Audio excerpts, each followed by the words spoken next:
नमस्कार विद्यार्थी मित्रों, आज આપણે એક નવા ચેપ્ટરની શરૂઆત કરવા જઈ રહ્યા છે। ધોરણ 12 ગુજરાતીનું ખૂબ મજાનું ચેપ્ટર ઉર્મિલા કાવ્યની આજે આપણે વાત શરૂ કરવા જઈ રહ્યા છીએ। અને ઉર્મિલા કાવ્ય છે આપણા અભ્યાસક્રમમાં ખૂબ જ મહત્વ ધરાવે છે પોતાનું, કારણ કે એ કાવ્ય છે વ્યાકરણનો ખજાનો એને હું કહું છું। 12મા ધોરણના જેટલા 10 કાવ્યો છે અને 14 ગદ્ય છે અને 10 પદ્ય છે। 10 પદ્ય એટલે કે 10 કાવ્ય છે।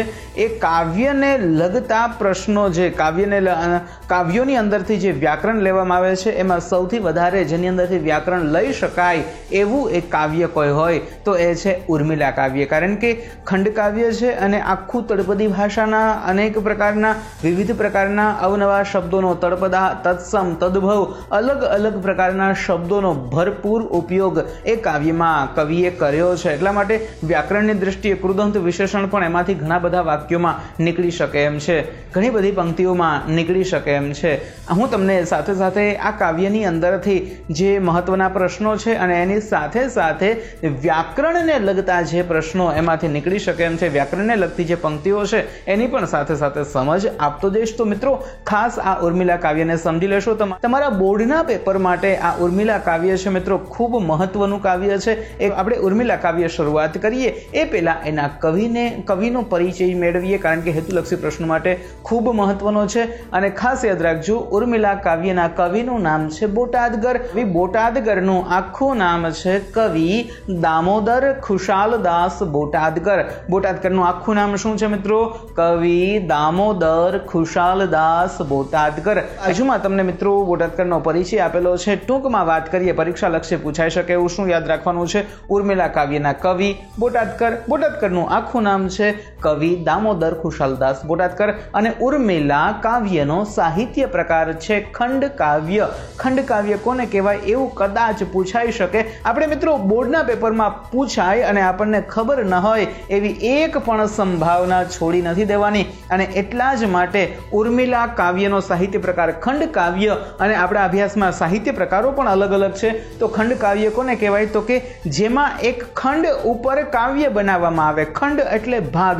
શેનો ભાગ હોય? તો આપણી જે પૌરાણિક કથાઓ છે, આપણી જે જૂની રામાયણ, મહાભારત, પુરાણ, આવા બધા જે વેદો પુરાણોની જે કથાઓ છે એ કથાઓ મોટી મોટી મહાકાવ્યો છે, મહાકથા છે, એ કથામાંથી એક ભાગ લેવામાં આવે, એક ખંડ લેવામાં આવે અને એ ભાગનો એ ખંડ વિશે જ સમગ્ર મૌલિકતાથી કોઈ કવિ કાવ્ય બનાવે તો એને કહેવામાં આવે છે ખંડ કાવ્ય। છંદબદ્ધ હોવું જોઈએ। ખંડ કાવ્ય હંમેશા છંદમાં જ હોય છે, છંદ વગર ખંડ કાવ્ય લખી શકાતું નથી। ખંડ કાવ્યને એક વાક્યમાં શું કહેવાય? તો આપણે એનો એક જ વાક્યમાં જવાબ આપી શકીએ કે કોઈ મહાકથામાંથી કોઈ એક ખંડ લઈને એને છંદબદ્ધ રીતે વ્યવસ્થિત કાવ્યાત્મક રીતે રજૂ કરવામાં આવે, વિસ્તારથી, મૌલિકતાથી એને કાવ્યાત્મક રીતે કોઈ કવિ રજૂ કરે તો એ કાવ્યને ખંડ કાવ્ય કહેવામાં આવે છે। ખંડ એટલે ભાગ અને કાવ્ય એટલે કે એના ઉપર, એ ભાગ ઉપર, એ મહાકથાના ભાગ ઉપર લખાયેલી કવિતા, એટલે એને કહેવામાં આવે છે ખંડ કાવ્ય। સાવ સહેલી વસ્તુ છે। તો આ ઉર્મિલા છે એ ખંડ કાવ્ય છે અને આ પ્રસંગ છે એ મૂળ છે રામાયણમાંથી લીધેલો છે।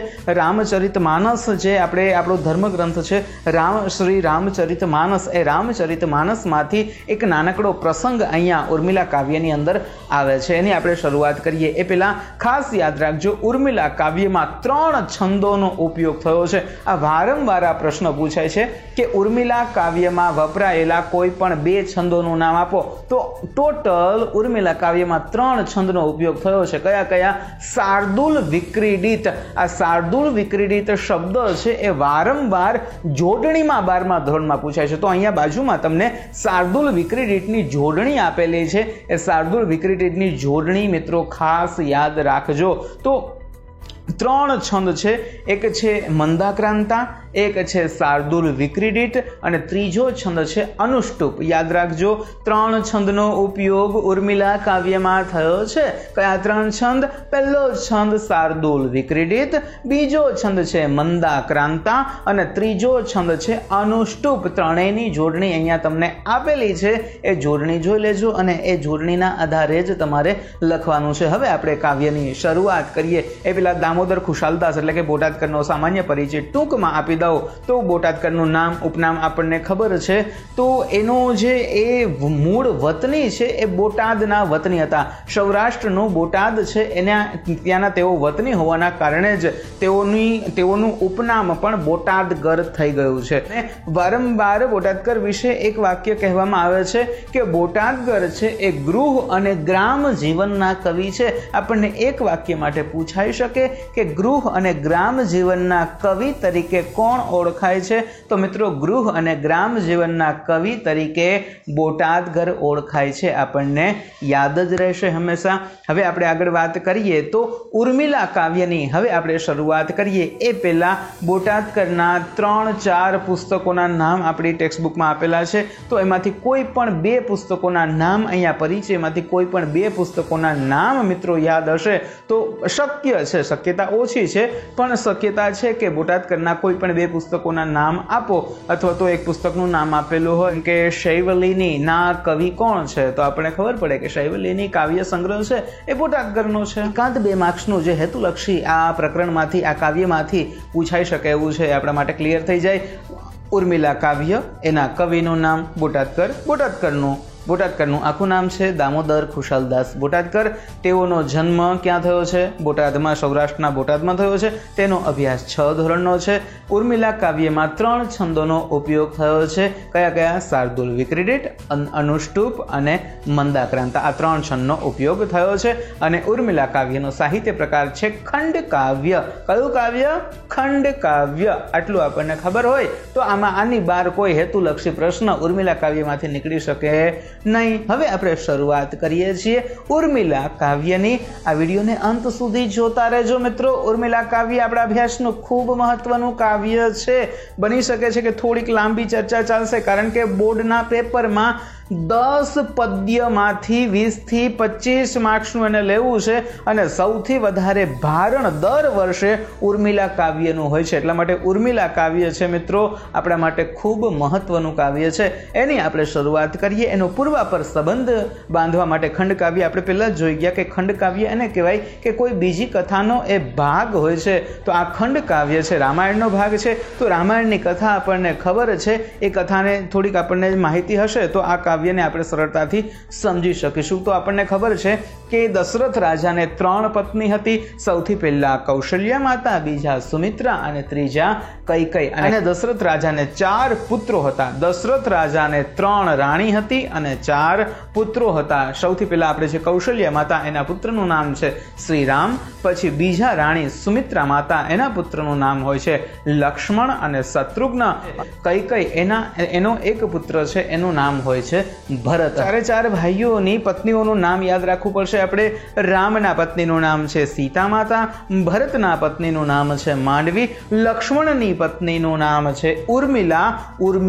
આ ઉર્મિલા પાત્ર જ આપણી આ કવિતાનું સૌથી મુખ્ય, સૌથી મહત્વનું અને સૌથી જેના વિશે જ આખું કાવ્ય લખાયું છે એ ઉર્મિલા પાત્ર કોણ છે?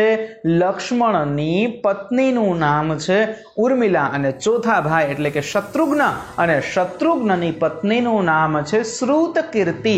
શું શત્રુઘ્નની પત્નીનું નામ શું છે? શ્રુતકીર્તિ. તો આવી રીતે 4 ભાઈ અને તેની 4 પત્ની. કથાને બહુ લાંબી નહીં કરીએ તો આપણને ખબર છે કે રામને 14 વર્ષનો વનવાસ કૈકેયીએ દશરથ રાજા પાસેથી વરદાન માંગે છે અને 2 વરદાન માંગ્યા.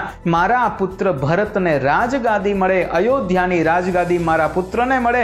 કારણ કે દશરથ રાજાએ શ્રી રામને રાજગાદી દેવાનું નક્કી કર્યું હતું, પણ કૈકેયી માતાએ એવું કહ્યું કે એ રાજગાદી મારા પુત્ર ભરતને મળે અને રામને 14 વર્ષનો વનવાસ મળે. આ કથા આપણી બહુ જાણીતી રામાયણની કથા છે અને ત્યાંથી હવે આખી આપણું જે કાવ્ય શરૂ થાય છે ને એ અહીંયાથી શરૂ થાય છે. હવે રામ જાય છે વનમાં, તો એની સાથે સાથે સીતા માતા પણ જાય છે અને રામ અને સીતાની સેવા કરવા માટે લક્ષ્મણજી પણ એ વનની અંદર જવા માટે નીકળ્યા છે. તો હવે ઉર્મિલાજી શું કરશે? આ બહુ મહાન પાત્ર છે રામાયણનું ઉર્મિલા, કારણ કે બધા ધર્મગ્રંથોએ રામ અને સીતાની મહાનતા, રામ લક્ષ્મણ સીતાની મહાનતા બતાવી છે. પણ લક્ષ્મણની પત્નીને કેટલું હિજરાવું પડ્યું હશે, એ લક્ષ્મણની પત્ની ઉર્મિલાને કેવું દુઃખ થયું હશે, આપણા ધર્મગ્રંથોએ આના વિશે બહુ જ ઓછી ચર્ચા કરી છે. એ ચાહે વાલ્મીકી હોય, ચાહે તુલસીદાસ હોય, કોઈએ ઉર્મિલા વિશે લાંબી ચર્ચાઓ કે વધારે પડતું ધ્યાન ઉર્મિલાના પાત્રમાં નથી આપ્યું. એ ઉર્મિલાના પાત્રને મહત્વ આપનાર હિન્દી ભાષાના ખૂબ ખ્યાતનામ કવિ છે શ્રી મૈથિલી શરણ ગુપ્ત. મૈથિલી શરણ ગુપ્તએ સાકેત નામનો એક સરસ મજાનો કાવ્ય સંગ્રહ આપ્યો છે અને એની અંદર ઉર્મિલાના પાત્રની ખૂબ મહાનતા એમણે આપી છે. એ પછી ઉર્મિલા કા અનુરાગ એવું પણ એક સરસ મજાનો હિન્દી ભાષાની અંદર સરસ મજાનો કાવ્ય સંગ્રહ છે, એની એક સરસ મજાનું કાવ્ય છે. તો એવું જ કાવ્ય અહીંયા બોટાદ કરે ઉર્મિલાના પાત્રની મહાનતા, ઉર્મિલા પાત્રને આપણા સુધી પહોંચાડવા માટે ખૂબ સરસ મજાનું કાવ્ય બનાવ્યું છે. હવે લક્ષ્મણ પણ રામની સાથે વનમાં જવા માટે તૈયાર થયા છે, પણ ઉર્મિલાને હજુ સુધી ખબર નથી કે મારો સ્વામી છે, મારો પતિ છે, એ પણ વનમાં જવાનો છે. અને ત્યાં સુધી કે ઉર્મિલાજીને તો ખબર જ નથી કે વનમાં જવાની તૈયારી થઈ રહી છે, એને એ જ ખબર નથી કે વનમાં જવાની વાત પણ કંઈક ચાલે છે. અને ત્યાંથી પણ એને સંકેત થઈ ગયો છે, ઉર્મિલાજીને એવો ભાસ થયો છે કે મારી સાથે ચોક્કસથી કોઈ દુઃખદ ઘટના બનવાની છે, આવો એને ભાસ થયો હોય છે. અને એટલા જ માટે એકદમ દુઃખી બનીને જુઓ કાવ્યની શરૂઆત પણ ત્યાંથી જ થાય છે. કહે છે શોકાવેશે હૃદય ભરતી કંપતી ભીતિઓથી. મિત્રો આના શબ્દો યાદ રાખજો, ઘણા થોડાક અઘરા શબ્દોનો ઉપયોગ થયો છે. ખંડકાવ્યમાં થોડાક શબ્દો તો અઘરા હોય જ છે.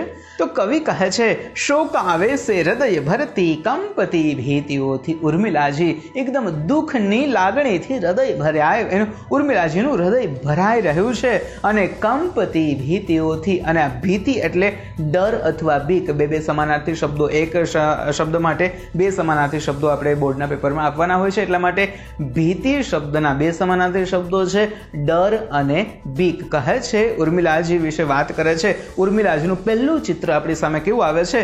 શોક આવે છે હૃદય ભરતી કંપતી ભીતિઓથી ને ચિંતાથી જ્વલિત બનતી સંભ્રમે વ્યગ્ર થાતી. કહે છે કે શોક આવે છે, એકદમ દુઃખની લાગણીથી ઉર્મિલાજી પોતાનું હૃદય ભરાઈ રહ્યું છે, એનું હૃદય ભરાઈ રહ્યું છે કંપતી ભીતિઓથી. અને એ ડરના કારણે એને કોઈ ખરાબ ઘટના બનવાની છે એવો ડર લાગી રહ્યો છે અને એ બીકના કારણે, એ ડરના કારણે આખા કંપી રહ્યા છે. કંપતી ભીતિઓથી ને ચિંતાથી જ્વલિત બનતી સંભ્રમે વ્યગ્ર થાતી. કહે છે ને ચિંતાઓથી જ્વલિત બનતી. આ ઉર્મિલાજી છે એ આખા ચિંતાઓથી સળગી રહ્યા છે.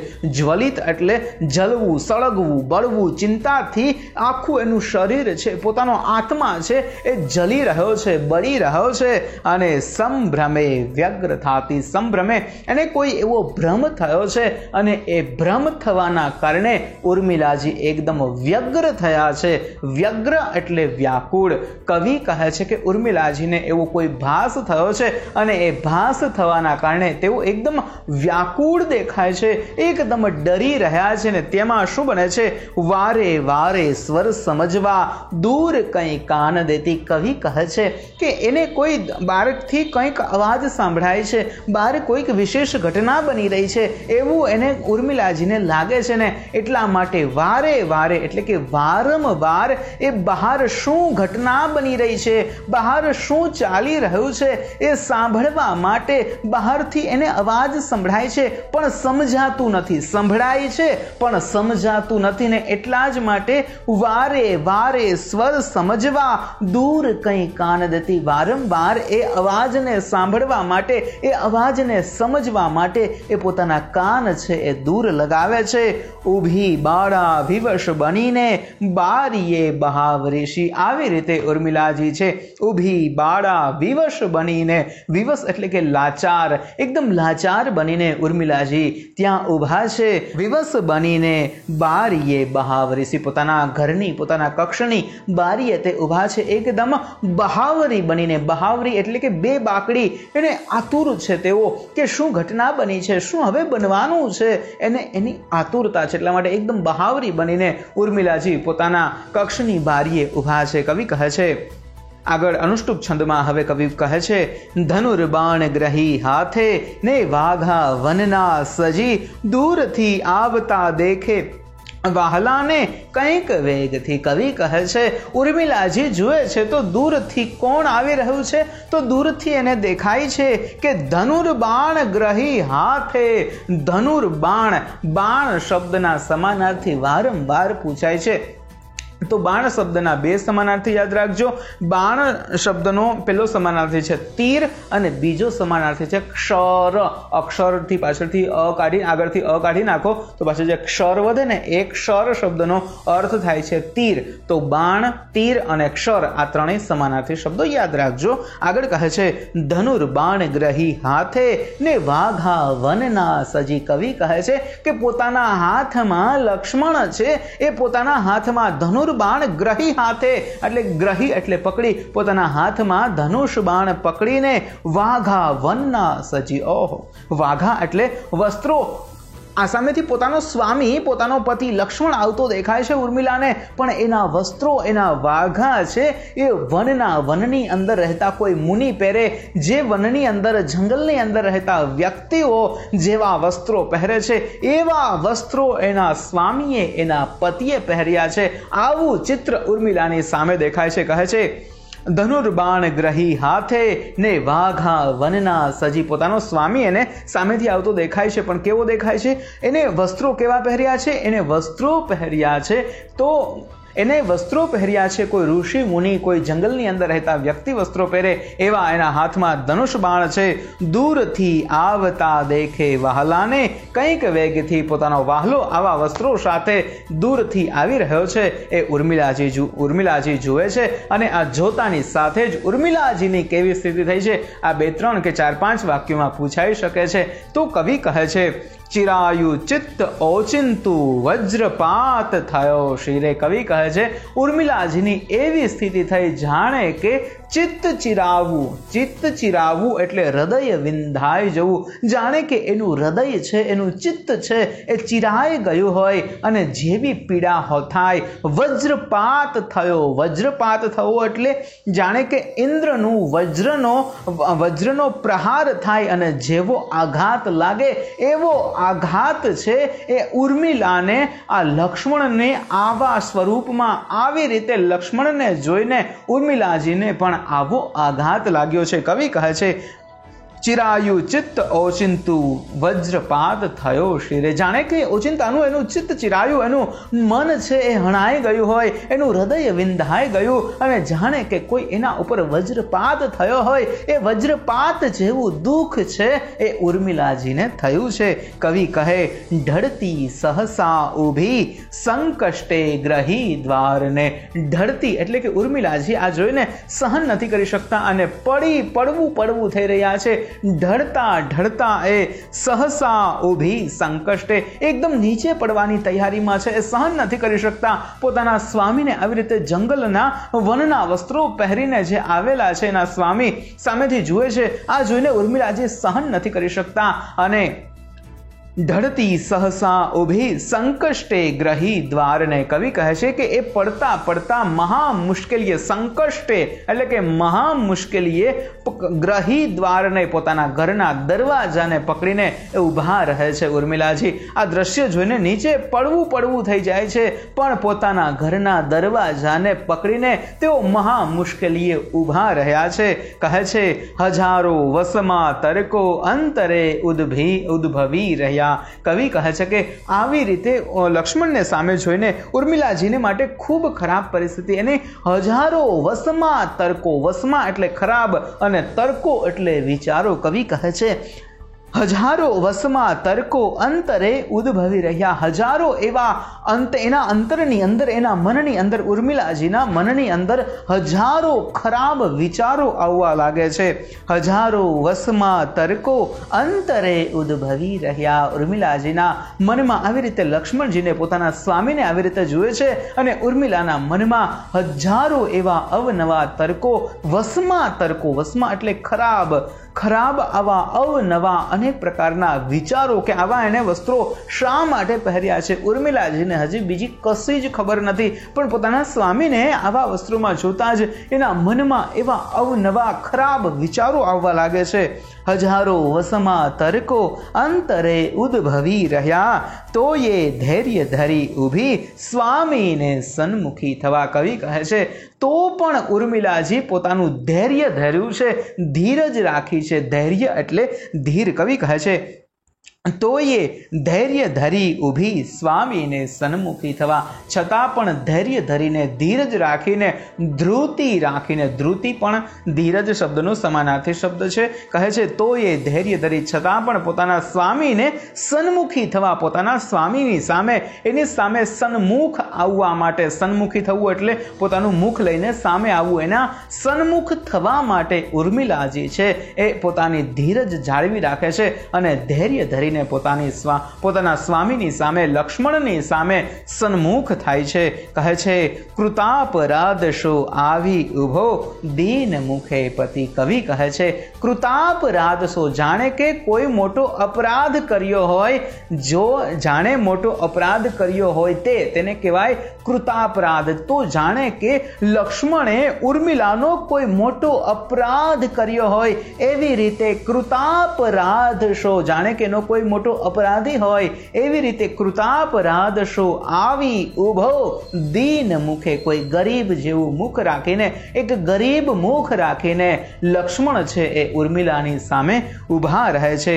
કૃતાપરાધ શો આવી ઉભો દીન મુખે પતિ. ઉર્મિલાની સામે એનો પતિ જાણે કે એનું અપરાધી હોય એવી રીતે એકદમ ગરીબ જેવું મુખ રાખીને, દીન જો રસ્વ હોય તો દિવસ, દીન જો દીર્ઘ હોય તો એનો અર્થ થશે ગરીબ. તો ગરીબ જેવું, દીન જેવું મુખ રાખીને લક્ષ્મણ છે ઉર્મિલાની સામે ઊભા રહે છે અને સંબોધી સ્નેહના શબ્દો વદે ધીમે વિવેકથી. ઉર્મિલાજીની સામે લક્ષ્મણ આવે છે અને પણ એકદમ કૃતાપરાધ, જાણે કે એનો કોઈ અપરાધી હોય એવી રીતે ઉર્મિલાજીની સામે લક્ષ્મણ ઊભા રહે છે અને સાથે સાથે સંબોધી, અને હવે તેઓ કંઈક બોલવા માંગે છે, કંઈક સંબોધવા માંગે છે. કવિ કહે સંબોધી સ્નેહના શબ્દો, પ્રેમના શબ્દો એને પોતાની પત્નીને કહેવા છે લક્ષ્મણજીને.